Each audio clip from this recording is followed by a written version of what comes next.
Hello friends, myself Anjali Sharma and welcome to my YouTube channel. So friends, पिछले video में हमने क्या पढ़ा था? स्टेट्स ऑफ मैटर्स के बारे में पढ़ा था, सॉलिड, लिक्विड, गैस, इन तीनों के बारे में पढ़ा था। सो है मिक्सचर्स और प्योर सब्सटेंस। ओके फ्रेंड्स, हम इन दोनों के बारे में पढ़ेंगे, इनके पार्ट्स के बारे में भी पढ़ेंगे।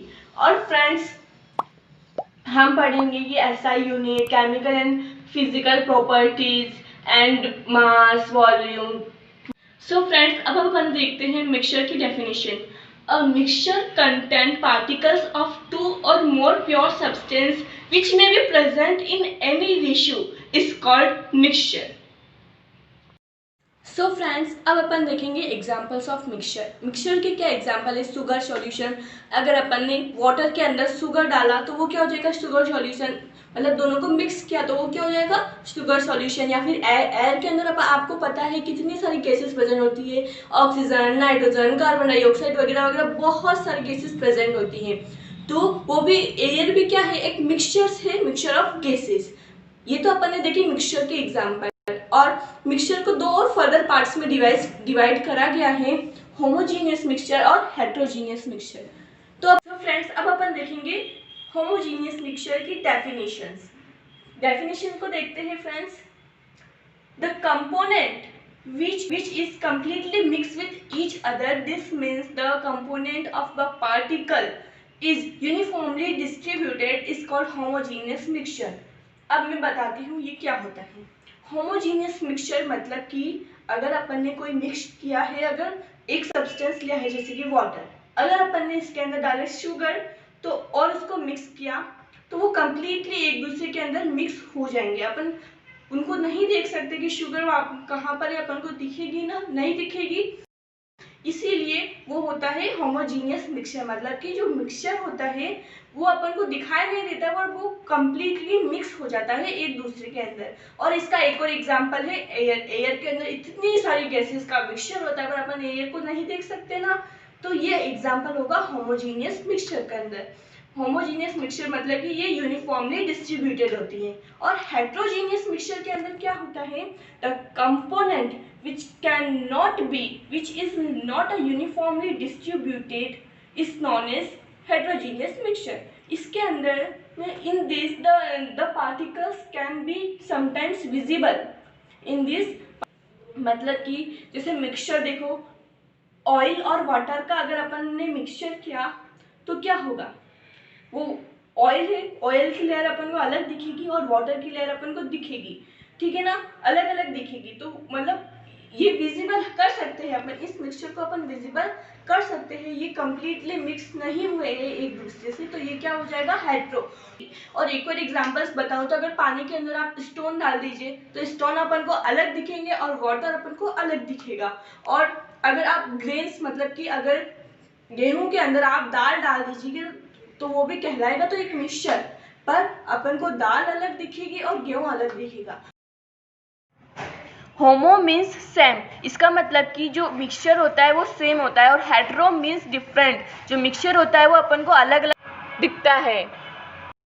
तो अपन ने पढ़ा हेट्रोजीनियस और होमोजीनियस के बारे में डिफरेंस। आपको पता चल गया होमोजीनियस के अंदर जो पार्टिकल्स होते हैं वो अपन नहीं देख सकते हैं, वो कंप्लीटली मिक्स हो जाते हैं एक दूसरे से। और हेट्रोजीनियस के अंदर वह कंप्लीटली मिक्स नहीं हो पाते हैं। एंड दूसरी बात क्या होती है कि होमोजीनियस मिक्सचर है वो यूनिफॉर्मली डिस्ट्रीब्यूटेड है और हेट्रोजीनियस मिक्सचर है वो not uniformly distributed.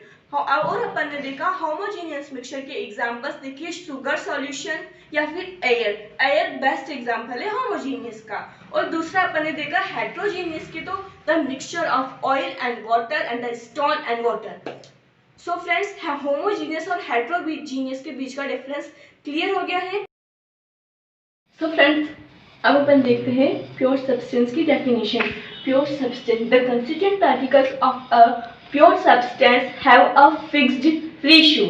They cannot be separated by simple physical method.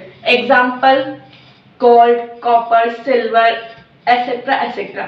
मतलब कि प्योर सब्सटेंस क्या है? प्योर सब्सटेंस एक ऐसे कंपाउंड है जिसके अंदर जो एटम्स प्रेजेंट होते हैं वो फिक्स्ड रेशियो के अंदर प्रेजेंट होते हैं और उनको अपन सिंपल फिजिकल मेथड के द्वारा सेपरेट नहीं कर सकते। प्योर सब्सटेंस को दो फर्दर पार्ट्स में डिवाइड किया गया है, एलिमेंट्स और कंपाउंड्स। सबसे पहले अब अपन देखेंगे एलिमेंट्स की डेफिनेशन। तो अब अपन देखेंगे एलिमेंट्स की definition. Element, particle of an element consist of one type of atom, only one type of atom, मतलब कि it can be present in the form of molecule, मतलब कि जो एलिमेंट्स के अंदर एटम प्रेजेंट होते हैं वो एक ही टाइप के एटम प्रेजेंट होते हैं। और आपको बच्चों पता होगा अगर अपन एक ही टाइप के एटम को मिक्स करेंगे तो वो क्या बना देते हैं, मॉलिक्यूल। तो या तो एलिमेंट के अंदर या तो एक ही टाइप के एटम प्रेजेंट रहेंगे या फिर एक ही टाइप के मॉलिक्यूल प्रेजेंट रहेंगे। ठीक है, इसका एग्जांपल आपको बताऊं तो सिल्वर, कॉपर एक्सेट्रा।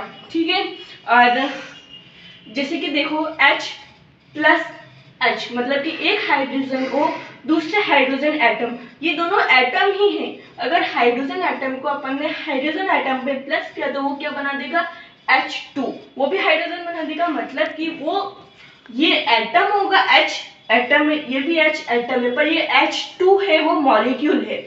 मतलब कि एलिमेंट के अंदर या तो only one type of atom present रहते हैं या फिर मॉलिक्यूल प्रेजेंट रहते हैं। सो फ्रेंड्स, अब अपन देखते हैं definition of compound. When two or more atom of different element combine together in a fixed ratio is called compound. They cannot be separated by simple physical method. Example ammonia, water, CO2 etc. तो friends देखते हैं compound क्या होता है। जब जब different type के elements के जो एटम है वो कंबाइन करते हैं उसे अपन क्या कहते हैं, कंपाउंड। और ये फिक्स्ड रेशियो में कंबाइन होते हैं। ठीक है, फिक्स्ड रेशियो के अंदर ये कंबाइन होते हैं और जो इनको सिंपल फिजिकल मेथड के द्वारा सेपरेट नहीं कर सकते। Example water, ammonia etcetera. अब देखो कैसे होता है। वाटर का एग्जाम्पल लेते हैं अपन, hydrogen H2 plus O2 equals to 2H2O। Hydrogen का अपन ने, ये हाइड्रोजन एलिमेंट एक अलग एलिमेंट है, ऑक्सीजन एलिमेंट एक अलग एलिमेंट है। अगर अपन ने दो डिफरेंट एलिमेंट्स के डिफरेंट एटम को अगर कंबाइन किया तो अपन को क्या मिला, H2O, और यही H2O अपना क्या है, कंपाउंड है। तो कंपाउंड अच्छे से समझ में आ गया। अब अपन पढ़ेंगे फिजिकल और केमिकल प्रॉपर्टीज के बारे में डिफरेंस। सबसे पहले अपन देखते हैं फिजिकल प्रॉपर्टीज क्या होती है। तो physical properties can be measured और identified without changing the composition of the substance, मतलब कि फिजिकल प्रॉपर्टीज को अपन आइडेंटिफाई कर सकते हैं बिना चेंज किए, उसका कंपोजिशन को बिना चेंज किए अपन फिजिकल प्रॉपर्टीज को आइडेंटिफाई कर सकते हैं। और वही दूसरी तरफ केमिकल चेंज के अंदर, केमिकल प्रॉपर्टीज के अंदर जो chemical properties can be measured only when the chemical change is occur in it, मतलब जब केमिकल प्रॉपर्टीज के अंदर जब केमिकल चेंज अकर होता है किसी सब्सटेंस के अंदर, तभी अपन केमिकल प्रॉपर्टीज को आइडेंटिफाई कर सकते हैं। और फिजिकल प्रॉपर्टीज को अपन बिना केमिकल प्रॉपर्टीज के सिंपल फिजिकल मेथड्स के द्वारा ही भी फिजिकल प्रॉपर्टीज को अपन पता लगा सकते हैं। अब एग्जांपल देखते हैं फिजिकल मेथड्स, फिजिकल कौन सी प्रॉपर्टीज को अपन देख सकते हैं। तो सबसे पहले अपन देखते हैं अगर किसी भी सब्सटेंस का कलर, ओडियर मतलब कि shape, melting point, boiling point, density वगैरह अपन सिंपल फिजिकल मेथड के द्वारा देख सकते हैं। तो ये अपन क्या अंदर क्या, ये फिजिकल प्रॉपर्टीज के अंदर आ जाएंगे। और केमिकल प्रॉपर्टी के अंदर क्या, केमिकल प्रॉपर्टी के एग्जांपल क्या क्या है, जैसे composition, combustion, reaction with acid and bases is coming in chemical properties। तो ये अपन ने पढ़ा फिजिकल प्रॉपर्टीज और केमिकल प्रॉपर्टीज के बीच में डिफरेंस। अगर आपको नोट डाउन करना है तो ये बच्चों स्क्रीन पर लिख रखा है, इसे अपनी नोटबुक्स में नोट डाउन कर लो।